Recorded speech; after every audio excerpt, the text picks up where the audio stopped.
స్థానిక సంస్థల ఎన్నికలకు సమయం దగ్గర పడుతోంది. దీంతో పార్టీలు వ్యూహ రచనలో నిమగ్నమయ్యాయి. 22 ఏళ్లుగా వైఎస్ కుటుంబ హస్తంలో ఉన్న కడప మున్సిపల్ కార్పొరేషన్లో ఈసారి పాగా వేయాలనే టీడీపీ ప్రణాళికల్ని సిద్ధం చేసింది. తెలుగుదేశం నేతలకు మంత్రి లోకేష్ చెప్పిందేంటి? వైసీపీ నేతలకు జగన్ ఆదేశాలేంటి? ఎన్నికలకు ముందే కడపలో వేడెక్కుతున్న మున్సిపల్ రాజకీయాలపై inside story.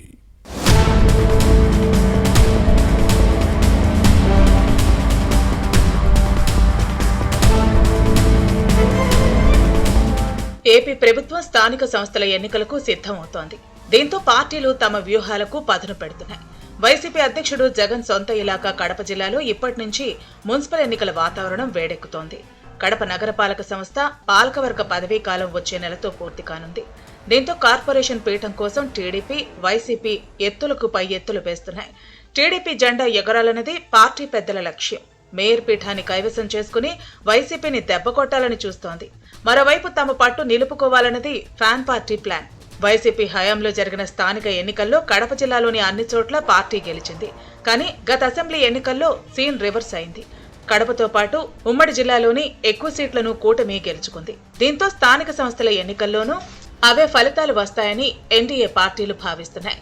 Kadapa municipal corporation ఎన్నికల్లో 50 డివిజన్లు ఉండగా గత ఎన్నికల్లో 49 స్థానాలను వైసీపీ కైవసం చేసుకుంటే 1 డివిజన్ టీడీపీకి దక్కింది.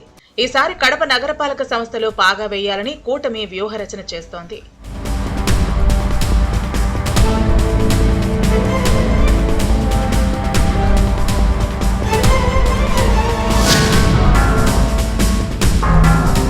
కడప పురపాలక సంఘం నగరపాలక సంస్థగా ఆవిర్భవించిన తర్వాత వైఎస్ఆర్ హయాంలో జరిగిన మున్సిపల్ ఎన్నికల్లో కాంగ్రెస్ గెలిచింది.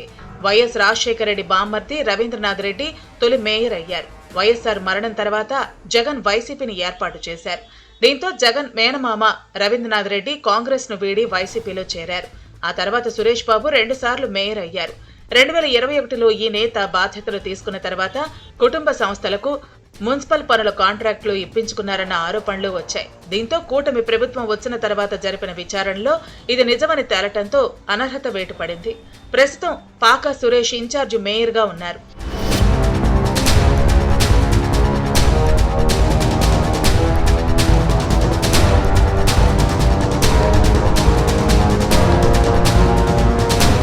కడప నగరపాలక సంస్థగా మారిన తర్వాత టీడీపీ జెండా ఎగరలేదు. దీంతో ఈసారి గెలిచి పాలన చేసేందుకు పార్టీ నేతలు ప్రణాళికలు రూపొందించారు.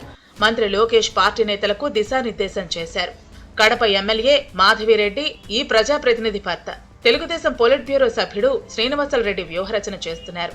ఇక్కడ ప్రస్తుతం ఉన్న 50 డివిజన్లను పునర్విభజించి 64కు పెంచాలన్న ప్రతిపాదన ఉంది. జనాభా 4 లక్షల నుంచి 5 లక్షలకు పెరిగింది. దీంతో డివిజన్ల పెంపు దిశగా ప్రభుత్వం చర్యలు చేపట్టింది. అప్పుడు ఎక్కువ మందికి అవకాశం కల్పించవచ్చని పార్టీ భావిస్తోంది.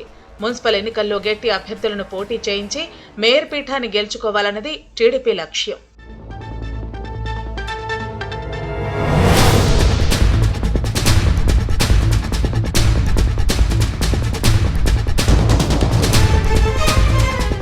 మరోవైపు వైసీపీ కూడా తమ పట్టు నిలుపుకునేందుకు పావులు కదుపుతోంది. పార్టీ అధ్యక్షుడు జగన్ ఆదేశాలతో కడప ఎంపీ అవినాష్ రెడ్డి, జిల్లా అధ్యక్షుడు రవీంద్రనాథ్ రెడ్డి, మాజీ ఉప ముఖ్యమంత్రి అంజద్ భాషా, వైసీపీ కార్పొరేటర్లు, మాజీ ఎమ్మెల్యేలు అందరూ కలిసి టీడీపీ ఎత్తులను తిప్పికొట్టాలనే వ్యూహంతో ముందుకు సాగుతున్నారు.